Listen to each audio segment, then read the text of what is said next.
मंचावरती उपस्थित असलेले आणि ज्यांना कायम गुरु मानून मी शिकत आलो ते खासदार कुमार केतकर सर, आजच्या कार्यक्रमाचं प्रमुख पाहुणे डॉक्टर कन्हैया कुमार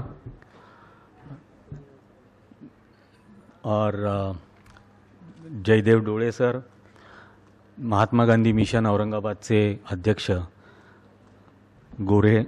गोरडे सर आणि धम्मगंगा पब्लिकेशनचे साळवे सर यांनी ॲक्च्युली मला हा सगळा ISBN नंबर मिळवून देण्यासाठी मदत केली आणि त्यामुळे ते पुस्तक आज तुमच्यापर्यंत येऊ शकलं आहे।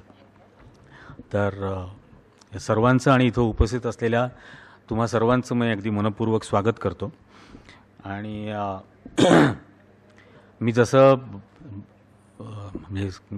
विवेक सरांनी सांगितलं बोलताना की हा एक पत्रकाराचा, कारण मी त्यांच्याशी बोलत होतो आणि मी त्यांना असंच म्हटलं की हा एक पत्रकाराचा प्रवास आहे। एक स्टोरी पहिल्यांदा मिळते म्हणजे काहीतरी ऐकू येतं आणि मला पहिल्यांदा ज्या वेळेला ही माहिती लोयांची भाची नुपूर बियानी हिच्याकडून पहिल्यांदा मिळाली तर ती माहिती मिळाल्यानंतर काय काय होत असतं, कारण आता ती जी बातमी प्रसिद्ध झाली ती बातमी, त्या बातमीचे वेगवेगळे पार्ट्स हे बऱ्याच जणांनी वाचले, पण अशी बातमी करत असताना काय काय होत असतं, पर्सनल लेवलला काय होत असतं, ज्या संस्थेत तुम्ही काम करत असता तिथं प्रोफेशनली काय काय गोष्टी होत असतात, काही जण मदतीला येत असतात, काही जण आडवे येत असतात, काही जण मागे ओढायचा प्रयत्न करत असतात। तर असा सगळा तो प्रवास प्रत्यक्ष बातमीचं इन्व्हेस्टिगेशन करताना ज्या वेळेला तुम्ही फिरता आणि ज्या वेळेला व्यवस्थेला ते लपवायचं असतं, म्हणजे मी सुद्धा पत्रकारितेमध्ये येण्याचं जे कारण होतं, कारण मी शिक्षणाने इंजिनिअरिंग केलं होतं, पण एक पुस्तक माझ्या वाचण्यात आलं आणि त्याच्यामध्ये एक वाक्य होतं आणि ते वाक्य या पुस्तकाच्या टायटलची खालची कॅप्शन पण आहे की tell the truth and shame the devil. आणि ही एका पत्रकाराची जबाबदारी आहे की लोकांना सत्य सांगायचं आणि सैतानाला शर्मिंदा करायचं। तर ते एक आपण असं ज्याला म्हणू की ट्रिगरिंग पॉईंट असतो प्रत्येकाच्या अशा प्रकारच्या प्रवासात, तर तो एक ट्रिगरिंग पॉईंट होता आणि त्यामुळे खरं पत्रकारिता करायला सुरुवात झाली। आणि जी बातमी लोकांसमोर येऊ नये असं अनेकांना वाटत असतं तीच खरी बातमी असते। त्याच्यामुळे इन्व्हेस्टिगेटिव्ह जर्नलिझमसुद्धा निवडण्याचं कारण हेच होतं की याच गोष्टी तर खऱ्या लोकांच्या समोर आणल्या पाहिजेत आणि मांडल्या पाहिजेत आणि लोकांना सत्याशी अवगत करून दिलं पाहिजे। आणि माझा हाही विश्वास होता की इन्व्हेस्टिगेटिव्ह जर्नलिझम हे फक्त क्राईम बाबतीत किंवा पॉलिटिकल स्कॅम्सच्या बाबतीत नसतं। इन्व्हेस्टिगेटिव्ह जर्नलिझम हे कल्चर टू ॲग्रिकल्चर हे सर्व क्षेत्रांमध्ये करता येऊ शकतं, केलं जाऊ शकतं आणि जे मला सुदैवाने म्हणजे करायला पण मिळालं। आता ही झाल्यानंतर ज्यावेळेला प्रत्यक्ष ते इन्व्हेस्टिगेशन करायचं होतं, ज्यावेळेला ते व्यवस्थेला लपवायचं होतं, म्हणजे अगदी साधा मला समजा पोस्टमॉर्टम रिपोर्ट हवा आहे, तर मला माहिती होतं की हे पोस्टमॉर्टम रिपोर्ट मला असं कोणी मी अर्ज दिला तिथं की मला याची कॉपी मिळावी आणि तो लगेच माझ्या हातात दिला असं होणार नाही आहे।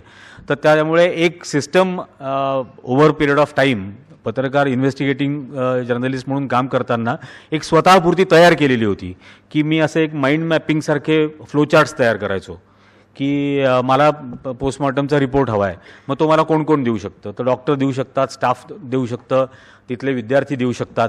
मग या पहिल्या दोनना तर ते त्यांनी दडवलं आहे, मग विद्यार्थी देऊ शकतात, मग विद्यार्थी कोण देऊ शकतात, तर जे विद्यार्थी व्यवस्थेच्या विरोधात बोलायला आज तयार होतात, मग कोण असे विद्यार्थी आहेत त्या मेडिकल कॉलेजमधले जे या व्यवस्थेविरुद्ध बोलायला तयार होतील।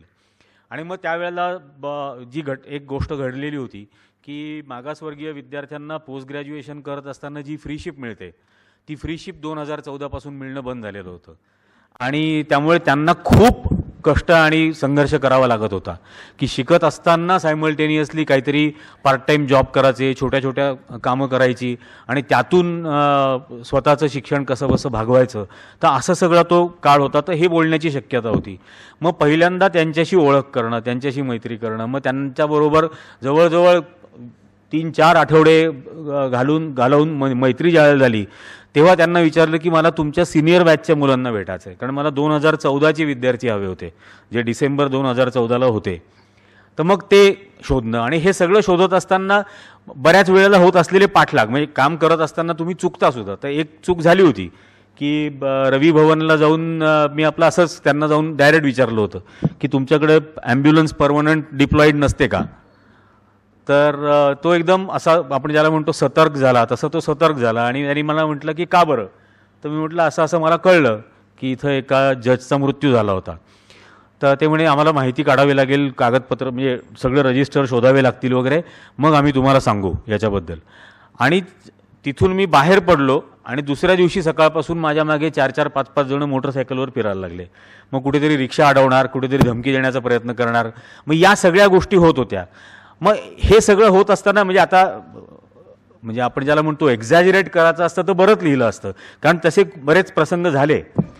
पण एक प्रसंग असाही झाला की एका कॅन्टीनमध्ये बसलेलो असताना मी एका विद्यार्थ्याशी बोलत होतो आणि बोलत असताना ते 5-6 जण आले असे म्हणजे एकदम गुंडासारखे आणि त्या आमच्या आजूबाजूला घेरून बसले आणि त्यांनी माझ्याऐवजी त्या मुलाशी बोलायला सुरुवात केली की ये इधर क्यों आता है. तर तो म्हटला की ये पत्रकार है और ये हमारे बारे में स्टोरी करने वाले हैं. तो कौन सी स्टोरी. तो मैंने हमको फ्री शिप मिलती थी लेकिन वो फ्री शिप हमको अभी 2014 के बाद नहीं मिल रही है. आणि फ्री शिप क्या होता है. मग त्यांनी सांगितलं की आम्ही शेड्यूल कास्ट है और हम शेड्यूल कास्ट स्टूडेंट्स को वो ऐसा मिलता था पोस्ट ग्रॅज्युएशन के वक्त जो अभी नहीं मिल रहा है. तर मग त्यांनी आणखीन थोडंसं त्याच्याबरोबर चर्चा केली आणि चर्चा केल्यानंतर मग त्यांच्यातला उनमें से एक लड़का दूसरे की तरफ देख के बोला कि अरे फिर ये तो अच्छा काम कर रहा है ना, क्या प्रॉब्लम है इसमें, करने ये करना चाहिए, ये लिखना चाहिए इसके बारे में. तर मग एकदम मला त्याने विचारलं की लेकिन तुम रवि भवन क्यों जाते हो रोज़.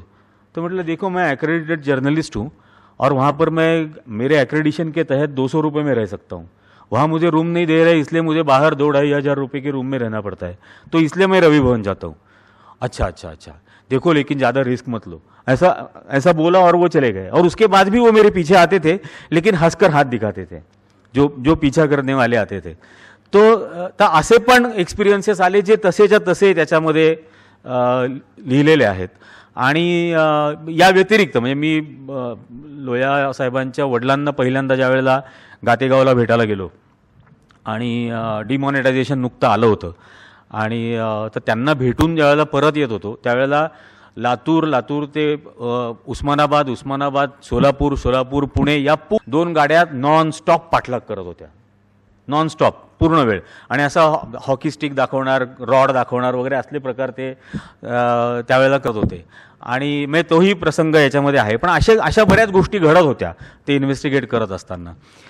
तर मला म्हणून हे असं वाटतं की ज्यांना पत्रकारिता करायची आहे आणि ज्यांना मिनिंगफुल इन्व्हेस्टिगेटिव्ह जर्नलिझम करायचं आहे, मिनिंगफुल जर्नलिझम करायचं आहे खऱ्या अर्थाने व्हॅल्यू बेस्ड, त्यांच्यासाठी सुद्धा याच्यातून खूप काही शिकण्यासारखं मिळेल की आपण कसं राहायचं. प्रेझेन्स ऑफ माइंड जो आपल्याला लागतो, सतत अपयशाची तयारी ठेवायला लागते की मी आज हे करायला जाणार आहे पण मला अपयश येणार आहे आणि मला जर अपयश आलं तर माझ्याकडे दुसरा प्लॅन बी काय आहे किंवा मला फसवलं जाणार आहे. तर त्याचीही मनापासून एक मनाची धारणा आणि तयारी ठेवायला लागते की असं होईल तर मग मी काय करेन. या सगळ्या गोष्टी आपण करत असतो. आणि जसं मी म्हटलं की तीन स्टूडेंट्स थे जिनकी वजह से मैं मानता हूँ कि ये स्टोरी मैं कर पाया था. एक तो था डेफिनेटली नुपुर बियानी जिसने मुझे ये सब बताए. 18-19 साल की लड़की रो कर मुझे बता रही थी कि इस तरह से मेरे मामा की मौत हुई. लेकिन मतलब इतना तो एक्सपीरियंस आ चुका था कि ये मैं समझ सकता था कि वाकई वो चाहती है कि इस बात को लोगों तक पहुंचाया जाए.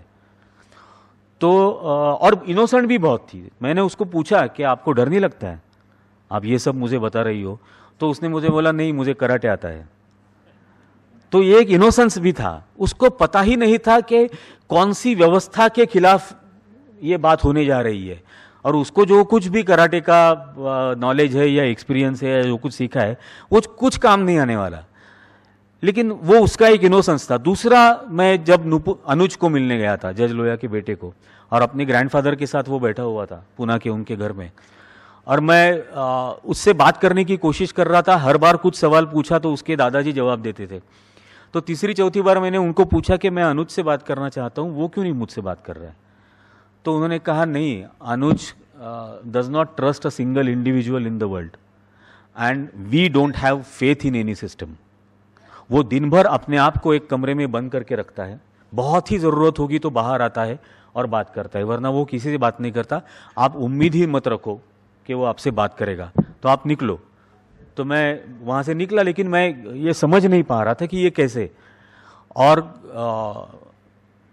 ये डाइजेस्ट ही नहीं हो रहा था कि एक 19 साल का लड़का इतना मायूस है ज़िंदगी से। तो मैंने अपनी बेटी को फ़ोन किया था और मैंने उसको पूछा था कि ये लड़का ज़िंदा कैसे रहेगा। तो उसने मुझे थोड़ा सा कॉन्टेक्स्ट पूछा, और पूछने के बाद उसने मुझे बोला कि बाबा, आप तो पॉलिटिकल सिस्टम के बारे में भरोसा नहीं पैदा कर सकते, आप जुडिशियल सिस्टम के बारे में भरोसा नहीं पैदा कर सकते, आप ज़्यादा से ज़्यादा आपके प्रोफेशन के बारे में भरोसा पैदा कर सकते हो, तो हो सके तो वो करो।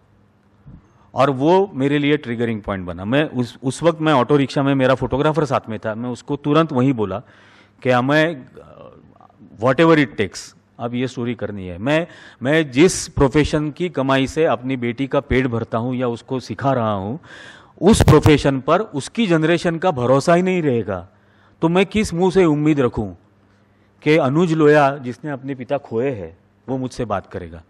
तो मुझे टू अर्न दैट ट्रस्ट। और ये एक ट्रिगरिंग पॉइंट बन गया, जिसके बाद वो पूरा 1.25 साल 1.5 साल तक वो पूरा इन्वेस्टिगेशन चला। और फिर जाकर एक्चुअली फरवरी 2017 में मैंने ये स्टोरी द वीक मैगजीन के लिए काम करता था, तो वहाँ सबमिट की थी 27 फरवरी 2017। उसके बाद मैं एक दूसरे असाइनमेंट पर गुजरात और राजस्थान गया, जहाँ मैं रफ़ीक कुरैशी नाम से रह रहा था 5-6 महीने, और cattle trading, actual cattle trader बन के काम कर रहा था, और किस तरह से एक्सटॉर्शन किया जाता है, और ये काउ विजिलेंटी पूरा एक कैसे बिजनेस मॉडल है, ये पूरा वहाँ कवर कर रहा था। वो भी स्टोरी पब्लिश नहीं हुई। उसके बाद मैंने फिर से फॉलोअप शुरू किया कि ये कब आएगी। तो एक दिन मुझे ये कह दिया कि ये नहीं आएगी, you have all the options open. और लिटरली वो आया मेल, और उसको मैंने 5 या 6 सेकंड में रिप्लाई किया, आई एम रिजाइनिंग। मैं आज एक्चुअली विवेक सर से भी बात कर रहा था। होता यह है कि ऐसी स्टोरीज करते वक्त मैं एज ए जर्नलिस्ट मैं 100 लोगों को मिलता हूँ, 100 लोगों से बात करता हूँ। जब मैं उनसे बात करता हूँ तो मैं उनकी एक्सपेक्टेशन क्रिएट करता हूँ, और उनकी एक्सपेक्टेशंस क्रिएट करने के बाद जब वो मुझसे फॉलो अप करने लगते हैं कि ये स्टोरी कब आएगी, और जब वो नहीं आती है तो कुछ दिन तो पूछते हैं कि ये स्टोरी कब आएगी। कुछ दिनों बाद उन्हें लगने लगता है कि शायद इसकी सेटलमेंट हो गई, इसने शायद कोई सेटलमेंट कर दी होगी, इसलिए ये स्टोरी नहीं आई। तो ये मेरे लिए ज़ाती तौर पर मेरी क्रेडिबिलिटी का सवाल था एज ए जर्नलिस्ट, कि मैं इस किस्म का आदमी नहीं हूँ कि मैं इस किस्म की कॉम्प्रोमाइज़ेस करूँगा या सेटलमेंट्स करूँगा। ये मैं लोगों के सामने ला कर रहूँगा। 6 सेकंड में मैंने मेरा रेजिग्नेशन ईमेल किया, और रिज़ाइन करने के बाद मेरी वाइफ को फ़ोन करके बोला कि ऐसा ऐसा है, मैंने रिज़ाइन कर दिया। और फिर फिर कोशिश शुरू हुई। Actually Ketkar sir is witness to everything, उस वक्त जो कुछ हो रहा था। तो कई जगह पे इसके बारे में कोशिश की कि पब्लिश करने के लिए कई सारे इन्स्टिट्यूशन्स के पास अप्रोच किया, पण सगळीकडून हेच होतं की नाही, आम्ही नाही करणार. आणि मग परंजोय गुहा ठाकूरतांनी ती स्टोरी ॲक्च्युली कॅरेव्हॅनच्या एडिटर्सला पिच केली, आणि दुसऱ्या दिवशी विनोद जोस आणि हरतोष सिंग बलचा फोन आला, आणि त्यांनी मला दिल्लीला बोलावून घेतलं. मग ती पुन्हा रिराईट करायची होती, कारण की वीकचा एक वेगळा फॉर्मॅट होता स्टोरीचा. तर त्या वीकच्या फॉर्मॅटमध्ये ती स्टोरी केलेली होती, आणि मला पर्सनली मुझे ऐसा लगता था कि ये फर्स्ट पर्सन अकाउंट में आनी चाहिए स्टोरी. तो उन्होंने एक्चुअली मुझे पूछा भी कि ये फर्स्ट पर्सन अकाउंट में क्यों चाहते हो. तो मैंने कहा कि I want to convey a message that when I say that I did that, I went there, I talked to so and so somebody, तब पढ़ने वाले को ये समझ में आना चाहिए कि I am owning the story, मैं इसकी जिम्मेदारी ले रहा हूँ, मैं इसको ओन कर रहा हूँ. तो उन्होंने बोला कि ये नॉर्मल ऑर्डिनरी रीडर के समझ में नहीं आता है. मैं बोला हाँ, डेफिनेटली ऑर्डिनरी रीडर के समझ में नहीं आता है, लेकिन जो वेस्टेड इंटरेस्ट है उनके समझ में तो ये ज़रूर आएगा कि ये ऐसा लिख रहा है, इसके मतलब ही हैज़ थिंग्स टू सब्सटेंशिएट. तो इस किस्म से वो पूरा हुआ. और एक्चुअली हम 19 नवंबर को रात को 3:30-4 बजे तक काम कर रहे थे, और 20 तारीख को सुबह सुबह हरतोष सर का मुझे फ़ोन आया और उन्होंने बोला कि तुम्हारी बर्थडे गिफ्ट वेबसाइट पर आ चुकी है। उस दिन मेरा 50वीं सालगिरह थी, तो तुम्हारी बर्थडे गिफ्ट आ चुकी है, जाके देख लो। और मैंने मेरे लैपटॉप पर वो स्टोरी खोली और जो रोना आया, मैं कंट्रोल ही नहीं कर पाया। और मेरा 50th बर्थडे है, इसलिए मेरी वाइफ आई थी वहाँ पे, और उसको समझ में नहीं आ रहा था कि क्या हुआ है। उसको कुछ पता ही नहीं था इस स्टोरी के बारे में, मैं क्या कर रहा हूँ। तो वो मुझे पूछने लगी, रो क्यों रहे हो, रो क्यों रहे हो, तुम्हारी तो आज सालगिरह है, 50वां बर्थडे है, ऐसा है, तुम क्यों रो रहे हो। तो मैंने सिर्फ उंगली करके उसको बोला कि रीड दिस।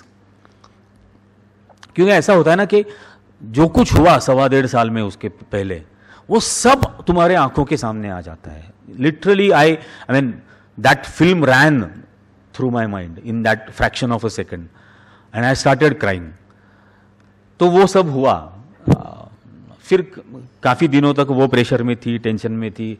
फिर उसको काफ़ी महीनों तक तो उसको मतलब संभालना था, सपोर्ट करना था, क्योंकि मैं बम्बई में अकेला रहता था, मेरी बेटी हॉस्टल में रहती थी, वाइफ अकेली नासिक में रहती थी। तो we were at 3 different places. और लेकिन वो सब हुआ। उसके बाद एक्चुअली पेंगुइन ने मुझे पूछा था कि आप इसके बारे में किताब लिखो, तो मैंने शुरू किया। लेकिन 1 महीने के बाद पेंगुइन ने मेल करके बोला कि sorry we can not publish this. तो एकदम मतलब निराश जैसा हो गया था। उसके 6 महीने बाद उसी कमिश्निंग एडिटर का मुझे फ़ोन आया कि मैं हार्पर कॉलिंस में ज्वाइन हुई हूँ और हार्पर के लिए आप सिनॉप्सिस भेजो। सिनॉप्सिस भेजा, फिर हार्पर की तरफ से भी सेम जवाब आया। फिर बंद ही किया था लिखना पूरा। पिछले साल 1 मई को, 1 मई को मेरी बाईपास सर्जरी हुई। और बाईपास सर्जरी होने के बाद मुझे जब बाहर लाया तो होश जब आया तो मैं वेंटिलेटर पे था और सांस नहीं ले पा रहा था, गले में वो अटक रहा था और बहुत तकलीफ हो रही थी। और उस वक्त, उस मोमेंट मुझे ये एहसास हुआ कि अगर मैं मर जाऊंगा तो मेरे पास जितनी स्टोरीज है वो मैं कैसे लोगों को बता पाऊंगा।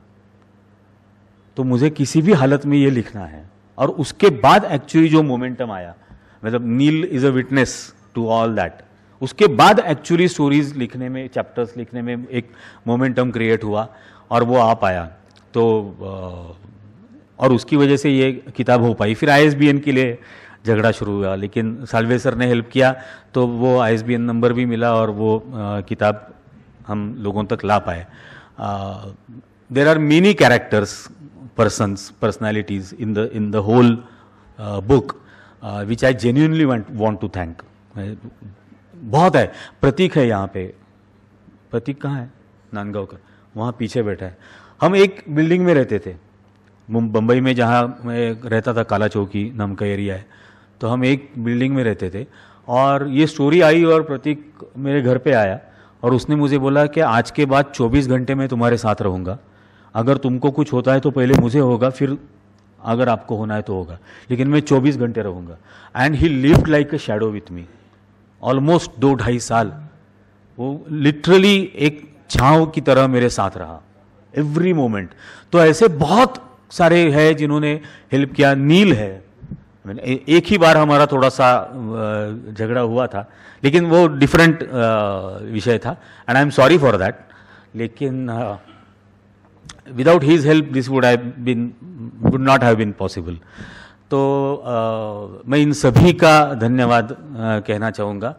और फिर से आपसे यही कहूँगा कि मी पत्रकार आहे का नागरिक आहे, आपण कोणीही असो, आपला जो काही समाजातला रोल असेल, पण आपली जबाबदारी ही आहे की आपण लोकांना सत्य सांगता आलं पाहिजे। आणि आज तर वेळ अशी आहे की बोलणं भाग आहे। मी नेहमी ही गोष्ट म्हणत असतो कि आदमी मरने के बाद कुछ नहीं सोचता, आदमी मरने के बाद कुछ नहीं बोलता। कुछ नहीं सोचने या कुछ नहीं बोलने पर आदमी मर ही जाता है। तर असं एक लाश की तरह अगर हमको नहीं जिंदा रहना है तो हमें बोलना है, और हमें अगर बोलना है तो हमें सच बोलना है, और सच बोलना है तो उसकी हर कीमत चुकाने के लिए हमें तैयार रहना है। तो फिर से एक बार कहूँगा कि ये किताब लोगों के मन में डर बढ़ाने के लिए नहीं है, डर के खिलाफ किस तरह से खड़े रहकर काम कर सकते हो, सच्चाई के साथ काम कर सकते हो, इसके लिए ये किताब है। तो ये बिल्कुल लोगों को डराने के लिए नहीं है। मुझे कई लोगों ने पूछा भी था कि ये जो पीछे जज लोया के पीछे जो शैडो है ये किसकी शैडो है, तो मैंने उनको बोला था कि ये यम की है, ती यमाची सावली आहे आणि या अशा प्रकारच्या यमाच्या सावल्या दूर करणं ही शेवटी आपली जबाबदारी आहे आणि तो सत्याचा लखलखीत प्रकाश जर आपण टाकू शकलो तरच असे यम दूर होऊ शकतील। आणि आपण आजच्या निमित्ताने मी एवढंच म्हणेन की एवढं स्वतःशी आपण निर्धार करू की निदान आपापल्या परिघांमध्ये तरी आपण सत्य सांगत राहू लोकांना सतत। पुन्हा एकदा आपण सर्वजण इथं आलात आणि या पुस्तकाचं अनावरण केलं याच्याबद्दल मी अगदी मनपूर्वक आभारी आहे। आपल्याही सर्वांचा मनपूर्वक आभारी आहे। धन्यवाद।